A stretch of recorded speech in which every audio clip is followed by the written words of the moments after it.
Za zhotoviteľa poprosím pána Milina Kaňušiaka. Ďakujem pekne za slovo, vážený pán minister, vážený pán primátor, drahí páni, drahé dámy. Ďakujem za príležitosť, že sme mohli tu byť ako zhotoviteľ v mene spoločnosti Kami Profit. To už nebýva úplne celkom zvykom, že aj zhotoviteľa pozvú na takú tlačovú konferenciu. Takže si to vážime.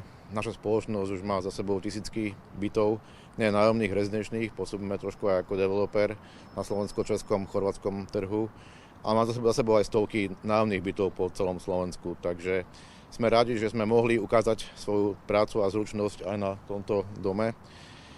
Myslím, že sme to zvládli celkom v predstihu, ako už bolo povedané. A chcem vám povedať to, že pre nás není stavba vždy len o cemente, vode, kameni a tehlách a tak ďalej, ale to aj niečo, čo proste cítime, že budujeme históriu, cítime, že budujeme niečo, čo je nejaká história, kde teda sa budú nejaké tvoriť nové životy, nové komunity, nové spoločenstva a padne to do tej histórie. Takže nechcem už nejak veľmi zdržiavať a ďakujem pekne za možnosť tu nabyť. Ďakujem veľmi pekne. Dámy a páni, nech sa páči priestor pre vaše